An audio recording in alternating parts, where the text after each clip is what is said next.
할렐루야. 주님의 이름으로 사랑하고 축복합니다. 어느덧 또 수요 예배를 드리는 시간이 되었고요.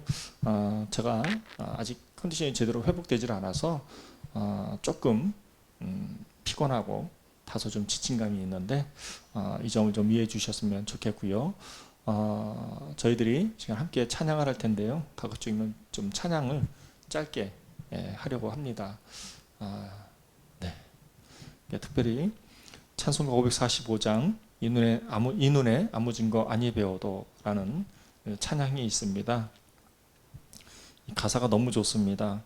이 눈에 아무 증거 아니 배워도 믿음만을 가지고서 늘 걸으며 또 이 귀에 아무 소리 아니 들려도 하나님의 약속 위에 서리라. 이 눈이 보기에는 어떠하든지 이미 얻은 증거대로 늘 믿으며 이 마음에 의심 없이 살아갈 때에 우리 소원 주 안에서 이루리. 주님의 거룩함을 두고 맹세한 주 하나님 아버지는 참 미쁘다. 그 귀한 모든 약속 믿는 자에게 능치 못할 무슨 일이 있을까라는 이 가사가 참 은혜로웠습니다. 이 은혜를 여러분들과 함께 나누고 싶습니다.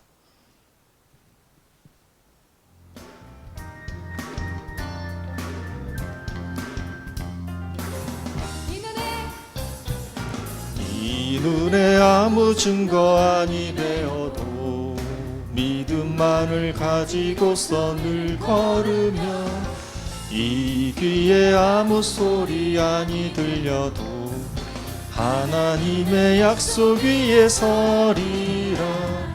걸어가세 믿음 위에 서서 나가세 의심 버리고 걸어가세 믿음 위에 서서 눈과 귀에 아무 증거 없어도 이 눈이 보기에는 어떠하든지 이미 얻은 증거대로 늘 믿으며 이 맘에 의심 없이 살아갈 때에 우리 소원 주 안에서 이루리.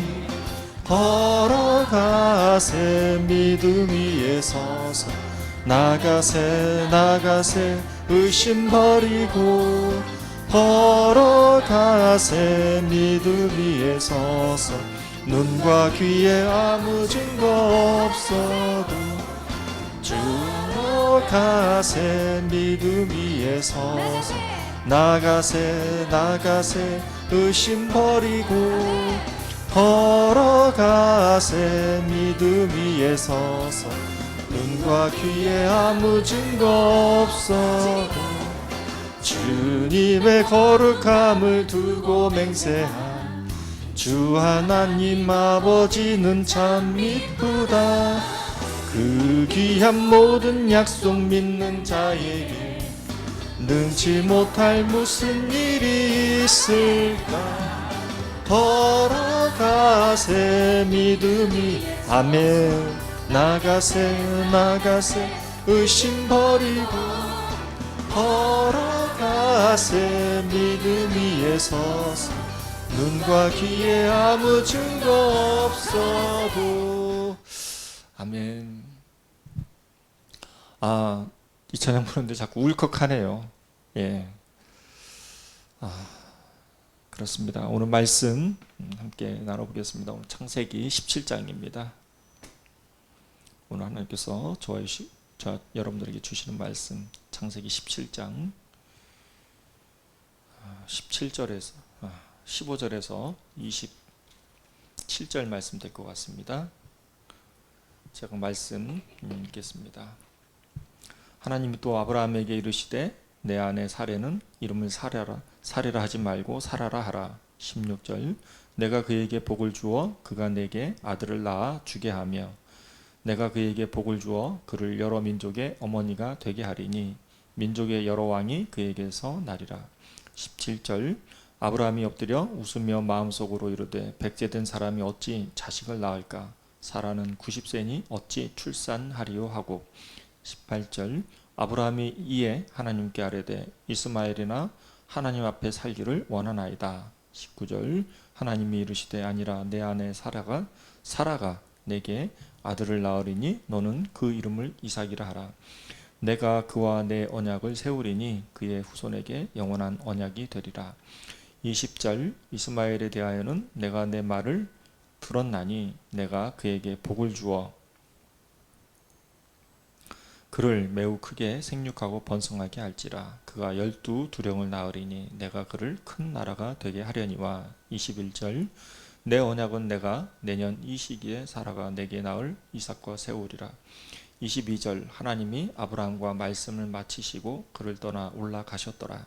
23절 이에 아브라함이 하나님이 자기에게 말씀하신 대로 이날에 그 아들 이스마엘과 집에서 태어난 모든 자와 돈으로 산 모든 자 곧 아브라함의 집사람 중 모든 남자를 데려다가 그 포피를 베었으니. 24절 아브라함이 그의 포피를 벤 때는 99세였고 25절 그의 아들 이스마엘이 그의 포피를 벤 때는 13세였더라. 26절 그날에 아브라함과 그 아들 이스마엘의 할례를 받았고 27절 그 집의 모든 남자 곧 집에서 태어난 자와 돈으로 이방 사람에게서 사온 자가 다 그와 함께 할례를 받았더라. 아멘. 시간 함께 기도하면서 우리 말씀을 은혜를 받도록 하겠습니다. 하나님 아버지 감사합니다. 하나님 제가 수술 이후에 아직 회복이 좀 되질 않아서 몸이 많이 지치고 또 피곤을 느낍니다. 또 요새 땀도 굉장히 많이 납니다. 이런 저의 연약한 육체를 굽어 살펴 주셔서 하나님 그럼에도 불구하고 또 말씀 가지고 은혜를 나누려고 합니다. 비록 미흡한 말씀이지만 그래도 시간 함께 은혜를 받는 시간이 될 수 있도록 인도하여 주시옵소서. 감사드리며 살아계신 예수 그리스도의 이름으로 기도드렸사옵나이다. 아멘. 17장은 언약장이죠. 아브라함의 언약장입니다. 하나님께서 아브라함에게 나타나셔서 아브라함의 10절 말씀에 보면 17장 10절 말씀에 보면 9절 17장 7절 말씀에 보면 6절 7절이죠. 내가 너로 심히 번성하게 하리니 내가 내게서 민족들이 나게 하여 왕들이 내게로부터 나오리라. 7절 내가 내 언약을 나와 너 및 내 대대 후손 사이에 세워서 영원한 언약을 삼고 너와 내 후손 사이에 후손의 하나님이 되리라. 이런 말씀을 주셨어요. 그리고 나서 10절에 너희 중 남자는 다 할례를 받으라. 이것이 나와 너희와 또 너희 후손 사이에 지킬 내 언약이니라 라고 해서 하나님께서 90세죠. 99세 때 아브라함에게 나타나셔서 아브라함에게 언약을 주십니다. 또 그 언약을 통해서 아브라함이 아브라함으로 바뀌게 되면서 언약을 세우시는데 그 언약이 아브라함의 모든 남자들로부터 할례를 받는 그런 언약의 표징을 삼게 됩니다.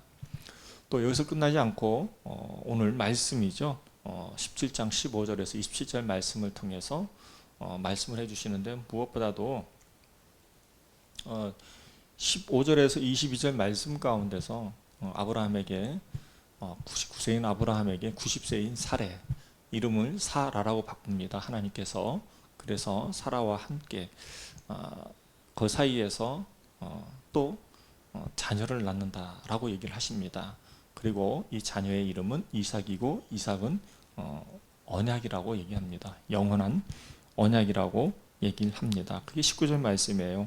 하나님이 이르시되 아니라 내 아내 사라가 내게 아들을 낳으리니 너는 그 이름을 이삭이라 하라.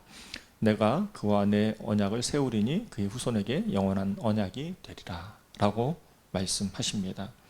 그래서 이삭이 영원한 후손의 대대라, 그의 후손의 영원한 언약이 되는 이름이 바로 이삭입니다. 이 이삭의 이름이 어머니가 또 사라인 거죠.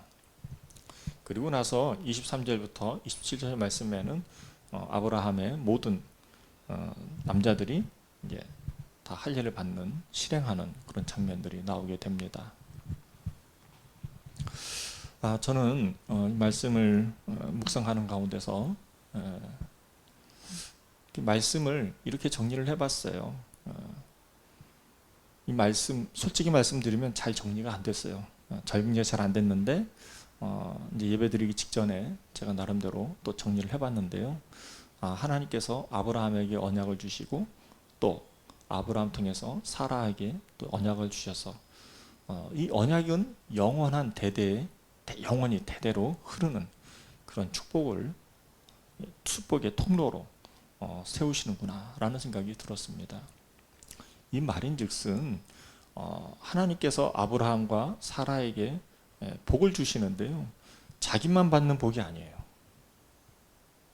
이스마엘은 이스마엘에게만 받는 복이지만 하나님을 믿는 사람들은 자기만 취하는 복이 아니라 이 복이 자신을 통해서 흘러나간다는 게 핵심인 것 같습니다. 대부분의 사람들은 예수 믿고 구원받는 사람들은 하나님께 복을 구하죠. 그러나 예수 믿고 구원받는 사람들 중에서 자기만을 위해서 복을 구하는 사람은 별로 없습니다. 하나님께서 자신을 통해서 그 많은 복들이 흘러들어가기를 원하죠. 더 크게는 나를 비롯해서 다른 예수 믿고 구원받는 사람들로부터 흘러들어가기를 원하는 것입니다.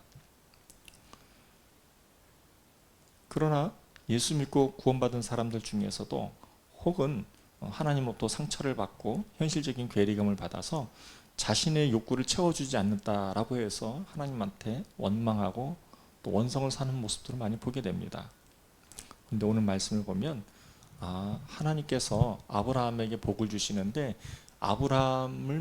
아브라함만 또 사라에게만 복을 주시는 게 아니라는 것이에요.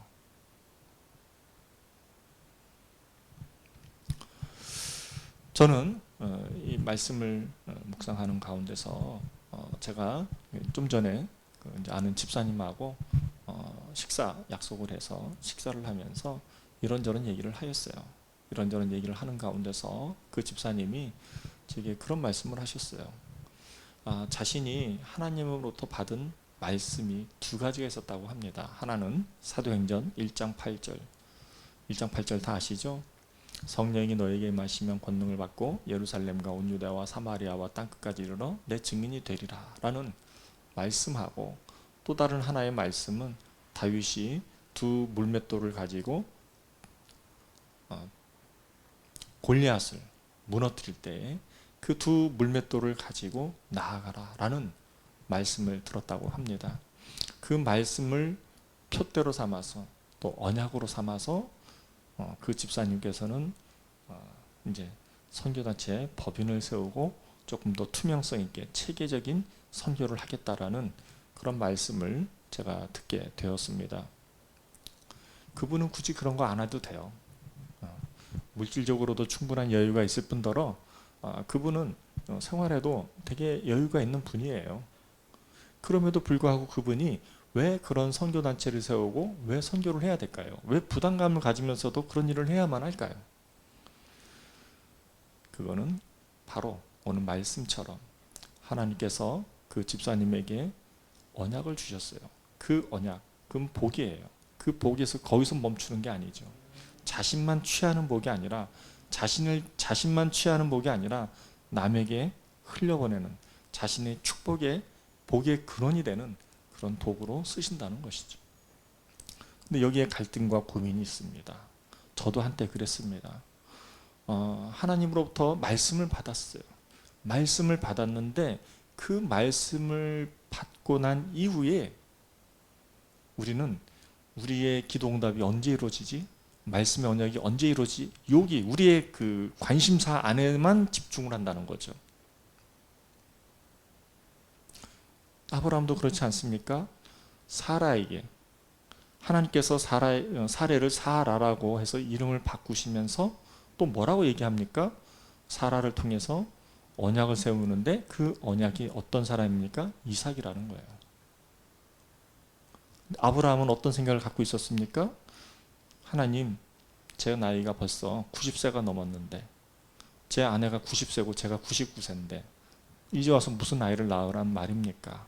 차라리 이스마엘이나 형통하게 해주십시오 라고 기도를 합니다. 하나님께 간구하는 거죠. 이걸 통해서 저와 여러분들에게 주는 교훈이 무엇입니까? 하나님께서 복을 주시는데 그 복의 특징은 뭐냐면 우리 자신에게만 국한되는 복이 아니라는 거예요. 우리를 통해서 이 복이 흘러 들어간다라는 것이죠. 하나님께서는 영원한 규례, 영원한 언약이 되는 복으로 이삭을 세웁니다. 또 사라를 세우죠. 아브라함도 마찬가지입니다. 그런데 예수 믿고 구원받은 사람들이 그걸 자꾸 놓치는 거죠.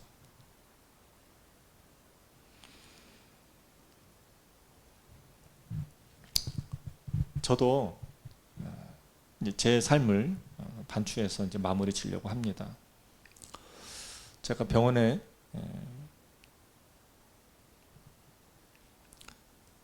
입원해서 수술을 받으면서 한 번은 서러웠던 적이 있습니다. 제가 제 자신을 보니까 너무너무 철학 맞은 거예요. 굉장히 철학 맞았어요. 아니 이러지도 못하고 저러지도 못하고 아무것도 할 수 없는 상황에서 하나님 앞에 정말 하나님 나 개척교회 목사인데 하나님 나 개척교회 목사인데 제가 언제까지 이렇게 살아야 합니까? 하나님 제 인생 다 아시지 않습니까? 저는 결핵도 있었어요. 천식도 있었어요. 그래서 폐 기능도 정상인들에 비해서 좀 작아요. 그뿐만이 아닙니다. 저는 하나님께서 제게 은혜를 주셔서 제 삶이 많이 개선될 것이라고 생각을 했어요. 제 자신에게만 관심을 뒀다는 거죠. 그런데 제 자신의 관심을 뒀던 만큼 제 자신은 변화되는 게 별로 없었어요. 우울했던 청소년기가 지나고 또 청년기에는 열심히 사회생활에 직장생활을 하다가 또 그만두고 또 이제 새로운 사업을 시도하게 되면서 정말 힘든 사업이었어요. 그래서 큰 빚도 졌어요. 제가 하나님을 바라봤을 때 하나님께서는 제게 큰 은혜를 주시고 제게 복을 주시겠다라고 말씀을 주셨지만 그 말씀 하나님께서 주시는 복과 제가 기대하는 복이 차이가 있었다는 것이죠. 왜 하나님 제 상황과 환경에서 응답해 주지 않습니까? 라고 기도를 해죠. 또 제가 하나님 돈을 많이 주시면 제가 헌금을 하겠습니다. 또 그게 아닌 것 같아서 제가 또 큰 돈을 또 헌금도 해봤어요. 누굴 위해서요? 하나님을 위해서요? 아니요. 제 자신을 위해서. 제가 하나님으로부터 복을 받았다는 그런 증거와 입증을 하고 싶어서 그런 일들을 했었어요. 근데 하나님께서는 꿈쩍도 하지 않으셨어요. 오히려 제게 긍휼히 여기시고 불쌍히 여기시고 그런 마음은 주셨지만 하나님께서는 제 자신에게만 국한되는 그런 복을 생각하지를 않으셨던 것 같아요. 그렇다고 아예 무시하시냐? 그렇지는 않죠. 그런 제가 결혼하고 신학교가 어렵게 신학교 생활을 했어요. 많은 사람들은 저를 잘 모르시지만 정말 힘들게 신학교 생활을 했습니다. 그 과정 가운데서 숱한 어려움도 있었습니다. 그럼에도 불구하고 제가 예수 믿고 구원받은 사람으로서 또 전도자가 되기 위해서 부단히도 힘쓰고 애썼던 시기였었습니다. 그러다가 부교육자 생활하고 또 갑작스럽게 지방으로 천안에서 동탄으로 올라오면서 지금까지 오게 되는 과정을 쭉 생각을 해보게 되었습니다. 하나님께서 제게 언약을 주셨어요. 사도행전 1장 8절 말씀 언약을 분명히 주셨어요. 그 외에도 많은 말씀을 제게 주셨고 맡겨주셨어요. 그의 언약이었어요. 영원한 언약의 말씀을 제게 주셨어요. 그런데 저는 그 언약의 말씀이 제 삶 가운데서 하나하나 실현되기를 바라고 또 하나님께서 제 삶 가운데서 이루어지시기를 바라는 그런 관심이 있었어요. 이런 제 관심과는 다르게 하나님께서는 또 다른 계획이 있으셨던 거죠.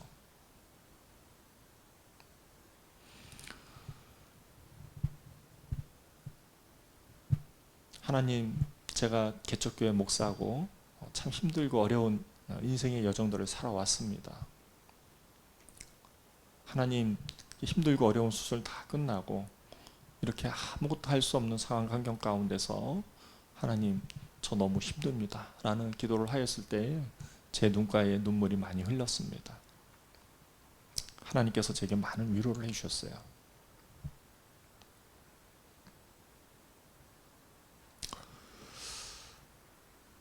그런데 지금 와서 오늘 말씀 통해서 제 자신의 삶을 반추해 보니 제가 참 어리석은 삶을 살았구나 라는 생각이 들었습니다. 저는 여전히 우리 개척교회가 조금 더 부흥이 돼서 많은 사람들에게 지금도 하나님께서 역사하고 계십니다 라고 입증되어지는 그런 통로로 쓰임받기를 원합니다. 그리고 저는 거기에 관심이 많아요. 그러나 하나님께서는 그런 관심이 아닌 거죠. 하나님은 저희 주만낙교회가 선교하는 공동체로서 또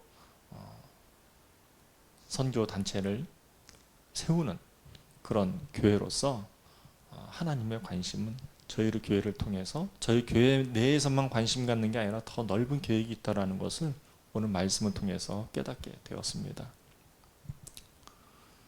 사랑하는 성도 여러분, 사랑하는 동역자 여러분, 저희의 주된 관심을 우리 자신에게서부터 지금 하나님 계획에 맞춰야 돼요. 하나님께서 우리를 어떻게 쓰실지 모르거든요. 오늘 제가 만났던 점심시간에 만났던 그 집사님께서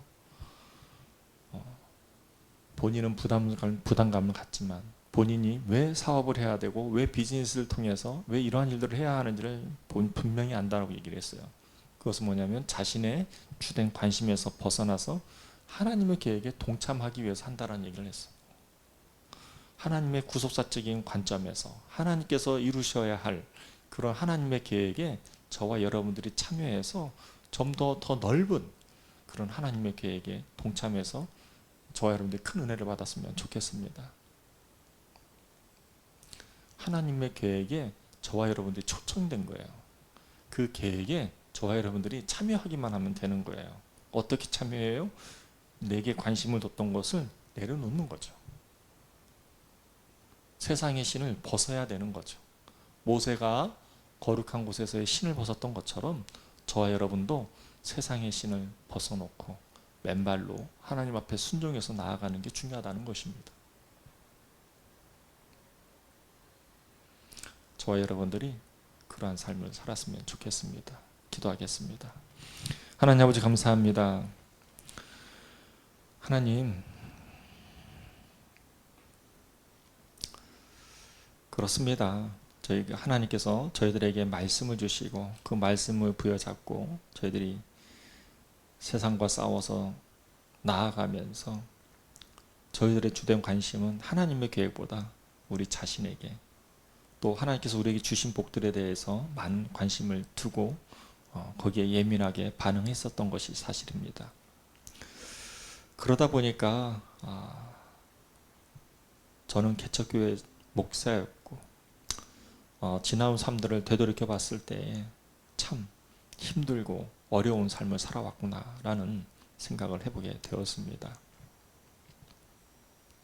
그러나 거기서 끝나면 안 됩니다. 그럴 수 있습니다. 그러나 그런 마음조차도 내려놓고 하나님께서 저희들을 택하시고 부르셔서 하나님의 계획에 참여하기를 원하는 우리 예수 믿고 구원받은 사람들이 그러한 삶을 하나님의 계획에 참여하는 자로서 삶을 살았을 때에 하나님의 계획은 더 위대하고 놀라운 기적들이 많다라는 것을 저희들이 몸소 깨닫고 체험할 수 있도록 인도하여 주시옵소서.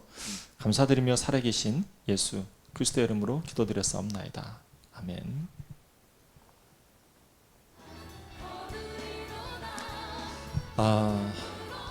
네. 사실 오늘 말씀 준비가 미흡했음에도 불구하고 하나님께서 제게 큰 은혜를 주셨습니다. 사랑하는 성도 여러분, 사랑하는 동역자 여러분, 힘들고 어려운 시기에 우리의 주된 관심, 하나님과 여러분들과의 언약이 있잖아요. 말씀을 주셨잖아요. 그 말씀을 통해서 우리의 삶에 초점을 둬서 하나님의 응답을 바라본다면 그건 우리의 연약한 모습만 볼 수밖에 없습니다. 아브라함처럼 말입니다. 그러나 하나님의 계획은 조금 더 차원이 다른 계획이 있다라는 것이죠. 저와 여러분들이 그런 하나님의 계획에 참여해서 저와 여러분들 많은 열매들을 맺었으면 좋겠습니다. 감사합니다.